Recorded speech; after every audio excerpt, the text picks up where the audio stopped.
Hello, dear student. I, Miss Mahima, your biology teacher, welcome you all in online platform of Inspire Academy Balaghat. Dear student, this is your third lecture on respiration. Respiration in plants. जैसे कि हमने देखा था बेटा कि overall respiration जो है वो साइटोप्लाज्म के अंदर हो रही थी, जिसमें हमने स्टेप वाइज प्रोसेस पढ़ी थी. जो हमने स्टार्ट किया था रेस्पिरेशन या श्वसन. यहाँ पे हमने रेस्पिरेशन या श्वसन को स्टार्ट किया था और श्वसन में हमने 3 स्टेप्स पढ़ी थी, जिसमें कौन सी स्टेप्स थी बेटा. जो फर्स्ट वाली स्टेप थी that is known as the glycolysis, जो कि सभी में कॉमन थी. ग्लाइकोलिसिस के बाद दूसरी प्रोसेस थी, जिस ग्लाइकोलिसिस को और एक नेम दिए थे हमने EMP पाथवे. क्या नाम दिया था बेटा? EMP pathway. इनका जो नाम था EMP पाथवे, ये रखा गया था इनके साइंटिस्ट जिन्होंने इसकी डिस्कवरी की थी या बताया था. तो E for Embden, M for Meyerhof, and the last one is Parnas, P for Parnas. So इस तरीके से EMP पाथवे इसका नाम पड़ा था.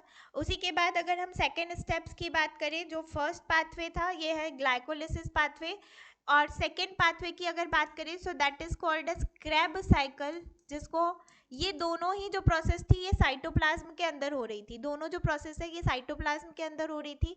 साथ ही साथ अगर हम देखें तो ये जो पर्टिकुलर ग्लाइकोलिसिस है ये दोनों ही सेल्स में पाई जा रही है या दोनों कोशिकाओं में पाई जा रही है. प्रोकैरियोटिक सेल हो या यूकैरियोटिक सेल हो, दोनों ही सेल में ये रेस्पिरेशन की जो फर्स्ट प्रोसेस है दैट इज द ग्लाइकोलिसिस या EMP पाथवे, और दूसरी जो है क्रेब साइकिल ये होगी. जो फर्स्ट वाली है वो कॉमन है सब में, और क्रेब साइकिल जो होगी बेटा वो ऑक्सीजन के प्रेजेंस पे ही ये प्रोसेस हो पाएगी. वहीं अगर हम लोग देखें तो थर्ड प्रोसेस जो है that is called as TCA cycle.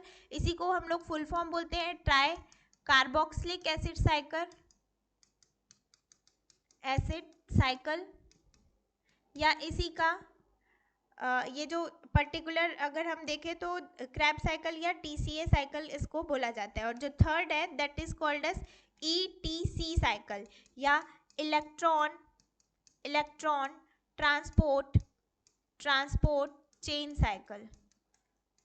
Electron transport chain बोल सकते हैं हम. ETC साइकिल या ETS साइकिल बोलते हैं. तो ETS का फुल फॉर्म होता है इलेक्ट्रॉन ट्रांसपोर्ट सिस्टम, और ETC का फुल फॉर्म है इलेक्ट्रॉन ट्रांसपोर्ट चेन, जो कि माइटोकॉन्ड्रिया के अंदर होगी. कहाँ होगी बेटा? माइटोकॉन्ड्रियल मैट्रिक्स में होगी. माइटोकॉन्ड्रिया या माइटोकॉन्ड्रियल मैट्रिक्स के अंदर पाई जाएगी. मैट्रिक्स के अंदर होगी ये पर्टिकुलर प्रोसेस. और ये जो दो ऊपर वाली प्रोसेस है दिस अक्योर इन साइटोप्लाज्म में होता है बेटा. ये ऊपर की जो दो प्रोसेस है इसमें हमने नेट गेन पढ़ा था. नेट गेन जो होता है वो देख लेते हैं. हमने नेट गेन पढ़ा था बेटा. नेट गेन जो ओवरऑल अगर प्रोसेस देखें तो नेट गेन जो हो रहा था वो हो रहा था 38 ATP का. ATP का हमने फुल फॉर्म लर्न किया था adenosine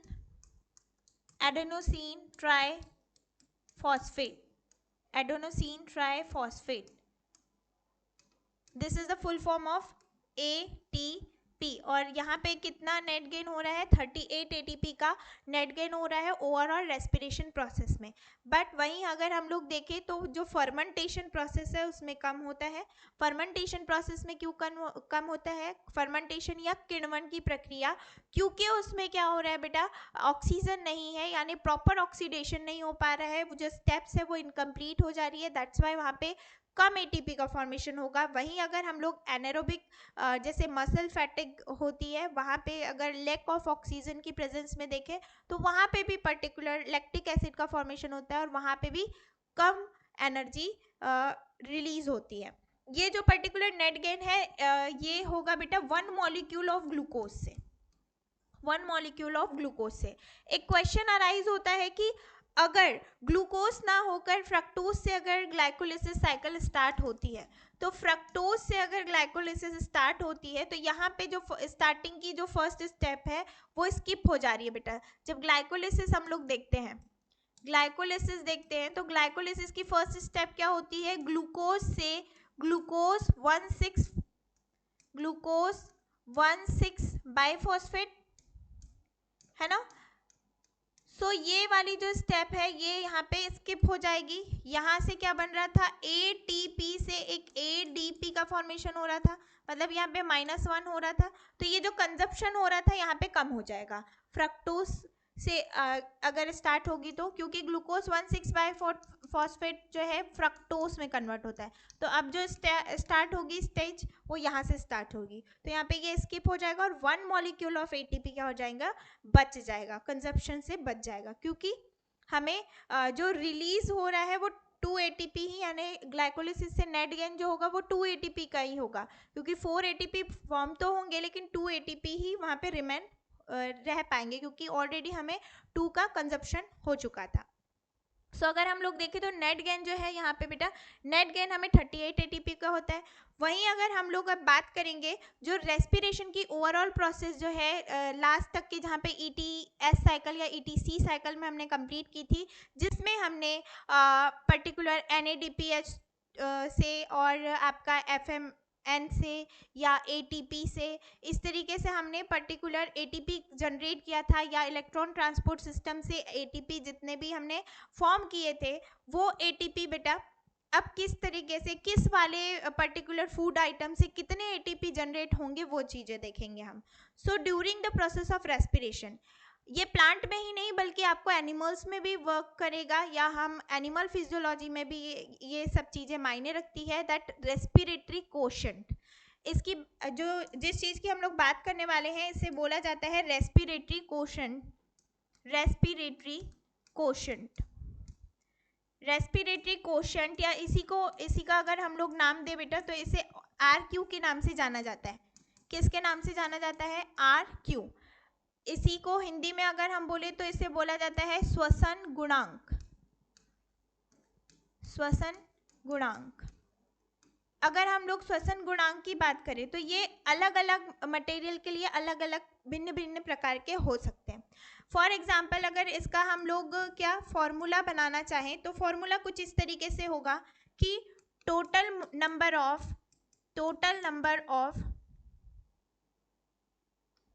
oxygen release, carbon dioxide consume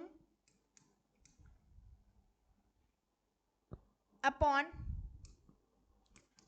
molecule, total number of oxygen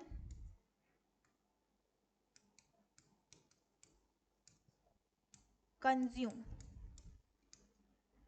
ये है फॉर्मूला बेटा कि कार्बन डाइऑक्साइड रिलीज और ऑक्सीजन कंज्यूम, नंबर या molecule of total number of carbon dioxide और टोटल नंबर ऑफ ऑक्सीजन, या हम लोग टोटल नंबर मॉलिक्यूल्स भी लिख सकते हैं, टोटल नंबर की जगह हम लोग मॉलिक्यूल्स भी लिख सकते हैं। So this is the formula of respiratory quotient, या इसी को हम लोग क्या बोलते हैं, RQ के नाम से जानते हैं। नाउ फर्स्ट ऑफ ऑल हम लोग देखेंगे कि ग्लूकोज का जो RQ होता है वो कितना होता है। ग्लूकोज जिसका फॉर्मूला होता है C6H12O6, C6H12O6, या ग्लूकोज अगर हम लोग बात करें तो ये एक मोनोसेकेराइड है। क्या है बेटा, एक मोनोसेकेराइड है। और मोनोसेकेराइड क्या होते हैं, दीज आर द सुगर्स या कार्बोहाइड्रेट, इन्हें हम बोल सकते हैं कार्बोहाइड्रेट। तो अगर हम लोग कार्बोहाइड्रेट के बारे में जाने तो ये जो पर्टिकुलर कार्बोहाइड्रेट का ऑक्सीडेशन हो रहा है या रेस्पिरेशन के बाद जो पर्टिकुलर चीज़ें बन रही है, तो इसमें कार्बन डाइऑक्साइड कितनी रिलीज हो रही है अपॉन ऑक्सीजन कितनी यूज हुई। सो इसके रेशियो से हम लोग निकालेंगे कि पर्टिकुलर RQ कितना है। सो अगर हम देखें तो नॉर्मल जो आपकी एक इक्वेशन होती है वो होती है C6H12O6 plus 6 molecule of O2 consume, कितने लगे, ठीक है, ऑक्सीजन लगते हैं तो O2 6 O2 लगते हैं। और क्योंकि जब हम लोग इक्वेशन बैलेंस करेंगे तो कुछ इस तरीके से करने वाले हैं बेटा। सो C6H12O6 प्लस O2 से क्या फॉर्म होता है, carbon dioxide plus H2O plus यहाँ पे एनर्जी रिलीज होती है। तो यहाँ पे अगर इक्वेशन को बैलेंस करना चाहें हम तो कुछ इस तरीके से होगी। कार्बन के 6 मॉलिक्यूल है बेटा यहाँ पे, तो यहाँ देखिए कार्बन के भी 6 मॉलिक्यूल होना चाहिए, तो यहाँ पे क्या लगा देंगे हम सामने 6। इसके बाद अगर हम हाइड्रोजन के बारे में देखें तो हाइड्रोजन का क्या है, 12 है नंबर। यहाँ पे देखिए हाइड्रोजन 12 है क्या, ओनली 2 है, तो यहाँ पे भी हम लोग 6 2 12, तो यहाँ पे 6 ऐड कर देंगे, ठीक है, 6 ऐड कर देंगे कुछ इस तरीके से। नाउ अब ऑक्सीजन की बारी है, तो ऑक्सीजन क्या है, 6 मॉलिक्यूल है, 6 2 बट यहाँ पे क्या है 12 है।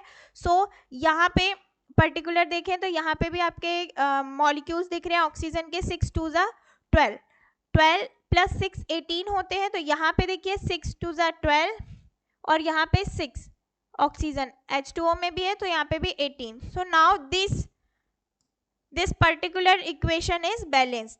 तो अब यहाँ पे देखिए बेटा, जो फॉर्मूले के अकॉर्डिंग हम लोग RQ अगर निकालना चाहें, सो ऑक्सीजन 6 ऑक्सीजन और कार्बन डाइऑक्साइड 6, सो यहाँ पे 6 1 जा 6 6 1 जा 6, तो यहाँ पे जो आंसर आएगा ये है 1।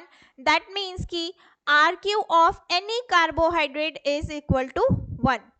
सो इस तरीके से हम लोग पर्टिकुलर हर एक कॉन्स्टिट्यूट के, फूड के कॉन्स्टिट्यूएंट पार्ट के हम लोग RQ निकाल सकते हैं। जैसे कि नेक्स्ट अगर हम लोग बात करें तो हम लोग किण्वन की प्रक्रिया यानी जो फर्मेंटेशन होता है, उसका RQ निकालते हैं बेटा। फर्मेंटेशन क्या प्रोसेस है, fermentation is a process in which oxygen is not involve during the respiration process. So यहाँ पे क्या होगा, C6H12O6 without oxygen in the presence of zymase enzyme, zymase enzyme के प्रेजेंस में ये किसका फॉर्मेशन कर लेता है बेटा, इथेनॉल का फॉर्मेशन कर लेता है। मतलब C2H5OH plus twice carbon dioxide plus energy is release, तो यहाँ पे देखिए, यहाँ पे पर्टिकुलर अगर हम देखें तो यहाँ पे कोई भी ऑक्सीजन यूज नहीं हुई है, दैट मीन्स कि O2 क्या है यहाँ पे 0। और वहीं अगर हम दूसरी प्रोसेस की देखें इधर साइड में, तो कार्बन डाइऑक्साइड कितनी रिलीज हुई है बेटा, 2 मॉलिक्यूल। सो जब भी किसी भी डिनोमिनेटर में, ये जो पर्टिकुलर ऊपर वाला पार्ट है इसको हम लोग क्या बोलते हैं, न्यूमिनेटर, और नीचे के तरफ को बोलते हैं हम लोग डिनोमिनेटर। हर और इसको हिंदी में क्या बोलते हैं आई डोंट नो, बट ऊपर की तरफ अब जब भी हम लोग फ्रैक्शन लिखते हैं तो कुछ इस तरीके से लिखते हैं। तो अब अगर नीचे साइड जब भी 0 आता है तो जो आंसर होता है वो बेटा इन्फिनिटी में होता है, infinity. Okay, so answer is infinity. So अगर हम लोग देखें कि RQ ऑफ ग्लूकोज ड्यूरिंग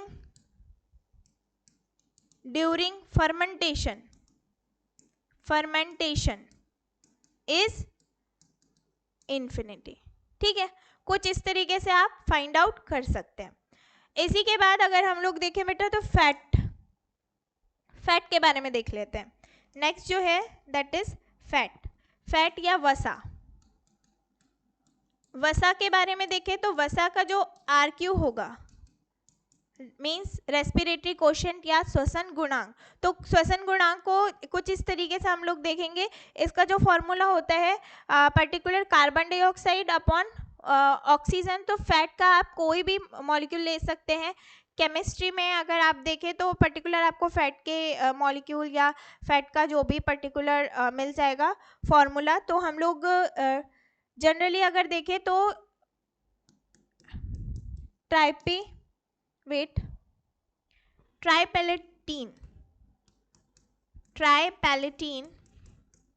ट्राइपैलेटीन को ले रहे हैं as a fat molecule. So इसका जो फॉर्मूला होता है, let me check formula, actually I don't know, C51H98 and O6। ठीक है, इस पर्टिकुलर को हमें फैट मॉलिक्यूल को क्या करना है, रेस्पिरेटरी कोशेंट निकालना है. सो इसका पर्टिकुलर हम लोग जैसे ग्लूकोज मीन्स कार्बोहाइड्रेट का लिए थे, सेम एज इट इज लेना है हमें. तो सेम एज इट इज अगर हम लोग इसको क्या करेंगे बेटा, ऑक्सीडेशन करेंगे, बोल सकते हैं हम कि रेस्पिरेशन की प्रोसेस के थ्रू देखेंगे, तो यहाँ पे पर्टिकुलर 145 ऑक्सीजन के मॉलिक्यूल्स लग जाएंगे इसको क्या करने के लिए, डिसोशिएट करने के लिए into carbon dioxide and water. ठीक है, तो वाटर के जो क्वांटिटी होगी ये कुछ इस तरीके से हम लोग बैलेंस करेंगे. यहाँ पे देख लेते हैं 51. सो यहाँ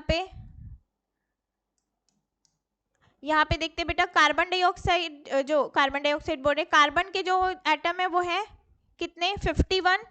सो यहाँ पे हम लोग 51 हमें फाइंड आउट करना है. यस. एंड ऑक्सीजन के कितने हैं, 6, और यहाँ पे 145, ट्वाइस 145.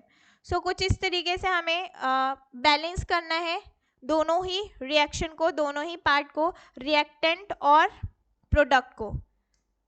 सो अगर हम लोग देखें तो हमें बाकी कुछ नहीं, सिर्फ और सिर्फ कार्बन डाइऑक्साइड कितना हमें मिला है और ऑक्सीजन हमें ऑक्सीजन कितना कंज्यूम हुआ है और कार्बन डाइऑक्साइड कितना रिलीज हुआ है, ये फाइंड आउट करना है. सो यहाँ पे क्या है बेटा, 145 ऑक्सीजन के मॉलिक्यूल हमें यूज हुए हैं. तो यहाँ पे कट करेंगे, अगर हम यहाँ पे इसे कट करते हैं so we will got 0.7 value.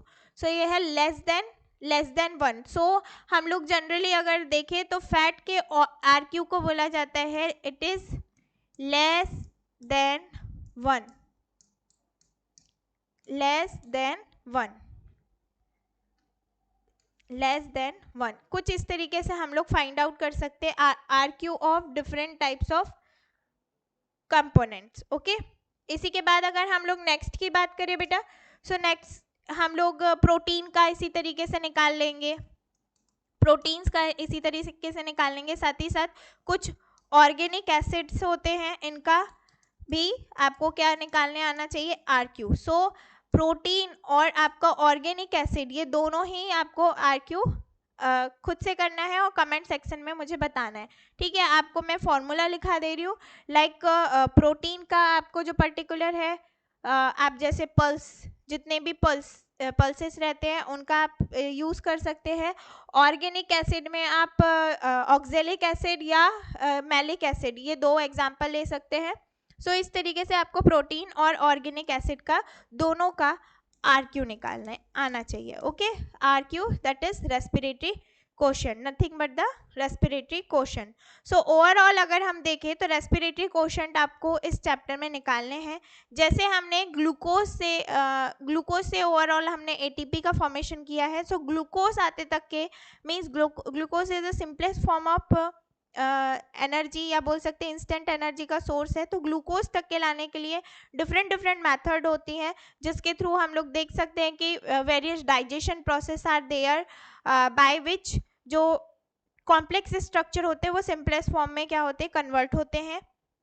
जैसे अगर हम लोग देखें तो एनिमल्स में, बट प्लांट्स में ऐसे पर्टिकुलर डाइजेस्टिव एंजाइम प्रेजेंट नहीं रहते. तो वहाँ पे क्या होता है, डिसोशिएशन जो होता है वो बॉन्ड के ब्रेकडाउन से होता है. और ये जो बॉन्ड के ब्रेकडाउन होता है वो inside the cytoplasm, inside the mitochondrial matrix ही हो पाते हैं. तो इसी तरीके से अगर हम लोग देखें बेटा तो पर्टिकुलर आपको RQ निकालना आना चाहिए. प्रोटीन जो है हम लोग को, स्पेशली हम लोग ह्यूमन बींग्स के लिए ही बात कर रहे हैं यहाँ पे प्रोटीन का RQ निकालने की, बाकी आपके प्लांट में ये चीज़ें नहीं दी हुई है. ठीक है, सो फैट का हमने जैसे देखा कि RQ 1 से लेस देन है, तो प्रोटीन का हो सकता है ज़्यादा हो, ऑर्गेनिक एसिड का भी हो सकता है ज़्यादा हो.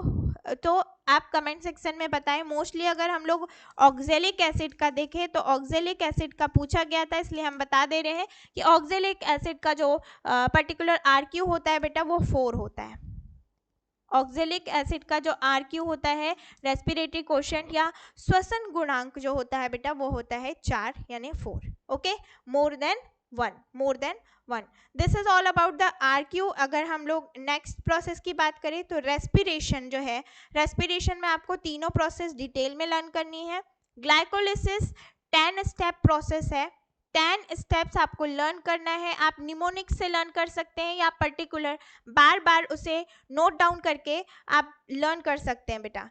और वहीं अगर हम लोग क्रैप साइकिल की बात करें तो क्रैप साइकिल जो है वो एरोबिक टाइप ऑफ रेस्पिरेशन में ही आपको देखने को मिलेगी। और जो लास्ट वन है ईटीसी साइकिल, जिसमें एटीपी का जनरेशन होता है या एटीपी का फॉर्मेशन होता है, ये आपको लर्न करनी है बाय हैंड। आप लिखते चलिए, जितना भी प्रोसेस हुआ है वो आप सभी चीज़ को नोट डाउन करते चलिए। चलिए देखते हैं कि किस तरीके से एम्फोबिलिक पाथवे वर्क करता है। Amphibolic pathway, amphibolic pathway means क्या होता है यहाँ पे जानिए। Amphibolic pathway means different types of क्या होते हैं बेटा, various type of food components होते हैं। जैसे कि अगर हम देखें तो हमें पता है कि सबसे पहला जो है वो है कार्बोहाइड्रेट, जिसे हम लोग एनर्जी गिविंग फूड भी के नाम से भी जानते हैं, एनर्जी गिविंग फूड। वहीं अगर हम लोग सेकेंड देखें तो सेकेंड है प्रोटीन, हील अप करने में हेल्प करता है बेटा। वहीं अगर हम लोग थर्ड देखें तो फैट के मॉलिक्यूल्स हो गए हैं ना, fat, carbohydrate, protein, fat, vitamins, इस तरीके से ये डिफरेंट टाइप्स ऑफ कंपोनेंट्स हो गए। अब इनका जो है डिसोसिएशन या रेस्पिरेशन अलग अलग भिन्न प्रकार से हो सकता है। यहाँ पे जैसे हम लोगों ने कार्बोहाइड्रेट का देखा तो ग्लूकोज से हमने देखा कि ये क्रैप साइकिल, ग्लाइकोलिसिस में पाइरुवेट बना और ये क्रैप साइकिल से